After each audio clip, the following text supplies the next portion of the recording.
I'm Jeremy, and today we're going to be replacing the passenger side mirror on this 2014 Honda Odyssey. It has a camera built into it, so we're going to show you how to reprogram it. Now, if you're looking for a mirror for your car, you're going to want to find the TRQ brand because it's direct fit and the quality is perfection.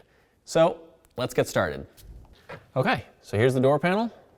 Right behind this are two Phillips head screws. So we're going to start by removing this. You can use a pick to grab it. It has a little tab on the top that you push down. And with that out of the way, we have these two Phillips head screws. There's one.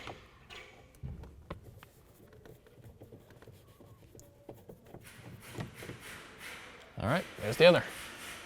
Okay, now we're going to lift up the power window switch to access the screw behind it. I'm going to use a pick to kind of get me started here, and then I'm going to put my panel removal tool underneath the pick. That way I don't damage the actual window switch.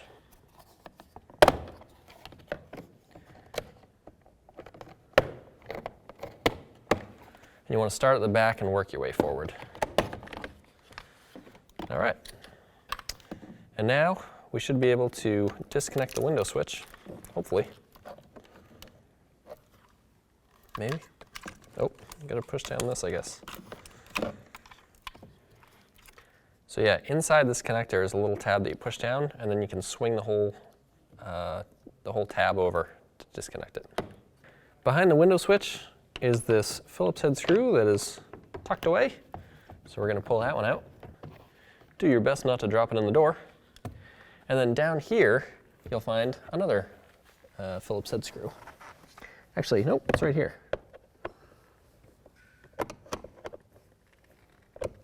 There we go. There we go. All right, and we've got both of them out.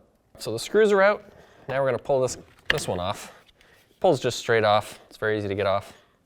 All right, now we can put the panel removal tool right behind the door and pop the whole door panel right off. Then we should be able to lift it up to get it off. Okay, so now we're going to disconnect these cables so that we can pull the door panel off of the car and get it out of the way. So what you need to do is take this black clip and push it so it swings, and then you'll be able to disconnect that and lift it up and out of the way. Same thing for the white clip. We just spin it around, pop it up. This one is a little more complex. Looks like we're going to need another tool. Okay, so there's two ways that you can take this off. You can undo the clip on the top, but then you lose where this is sitting because this is like an adjustable cable. The other option is to go at it with some pliers, and hopefully we can pop this out from the bottom, like that. All right, the last thing you need is to pop this connector off. You can just push down the tab and slide it out, and that will release your door panel from the car. Okay, so now we're going to remove this connector by, oh, it looks like we're pushing down on this one. Oh, there we go. All right, and now we're going to take out the three 10mm nuts that are holding the mirror on. One thing you want to do, though, is make sure that you or somebody else is holding the mirror on the outside, because you don't want it to fall off. So we'll take off two of the nuts, and we'll hold it really firmly in our other hand while we do the third one. And that way it won't fall on the ground.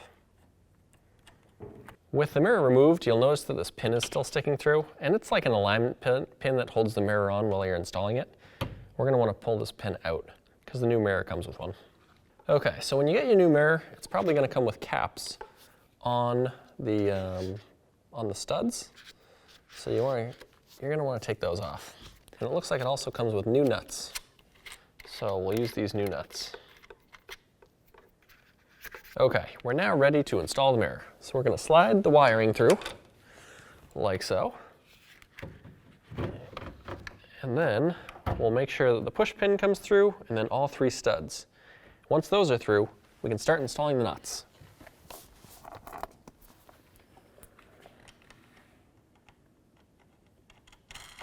so now we can tighten down these 3 nuts, but you want to make sure that you're pushing down on the mirror, so you're pushing the stud through the hole, and that'll allow you to tighten it up nicely.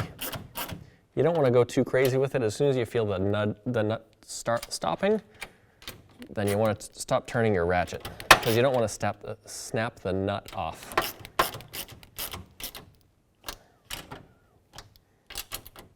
All right. All right, so now we're going to plug this wiring in. Should snap right into place. Okay, so the mirrors come with a poster, which you need to use to aim the camera. And the way that you need to set it up is you need to go 17 inches from the wheel. So we put a mark on the floor right here with some tape. And then you want to go 63 inches back from the center of the wheel. So find the center of the wheel at your 17-inch mark, and then use your tape measure to go about 63. Looks like we're sort of close. You can be like plus or minus a few inches and it should work. And once you're set up, then you can go inside the car and actually program the mirror. So the first thing you want to do is get the car into the on position. So without your foot on the brake, you'll push this once, and then you'll push it one more time. And that kind of turns on the whole instrument cluster. Once you're at this point, now you need to hold 3 buttons at the same time. You're going to want to hold the menu, the back, and the nav all at once. So you're going to you might need to use 2 hands.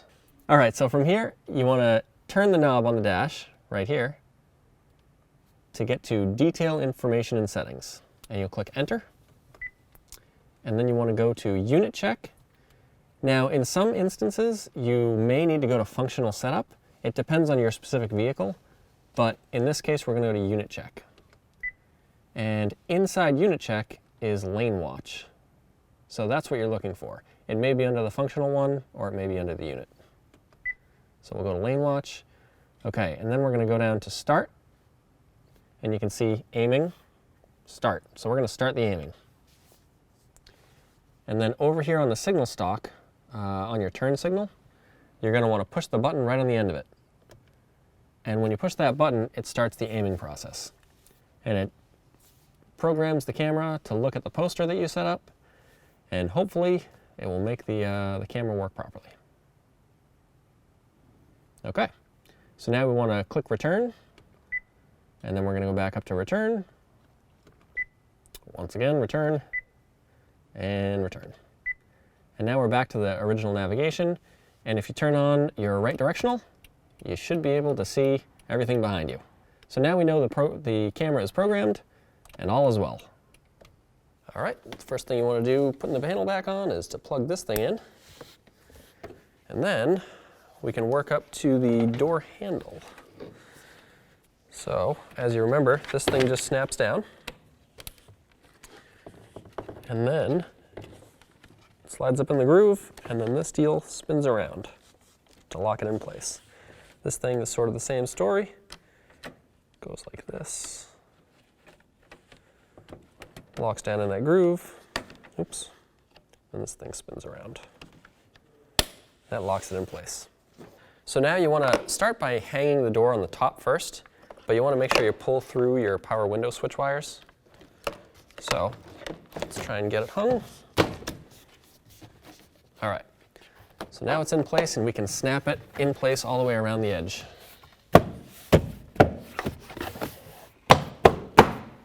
Now we have 2 Phillips screws that we're going to be putting in. One goes right in here, and the other is right under the power window switch, as you recall, right up here. Now we'll install the power window switch. You do that just by plugging it in, and then you want to roll this thing over like that. It snaps right in. And it just pushes down into place. Now we have 2 more Phillips head screws that go behind the door handle. And then we have a cover to hide them. The last part is to snap this cover right on over the corner of the door.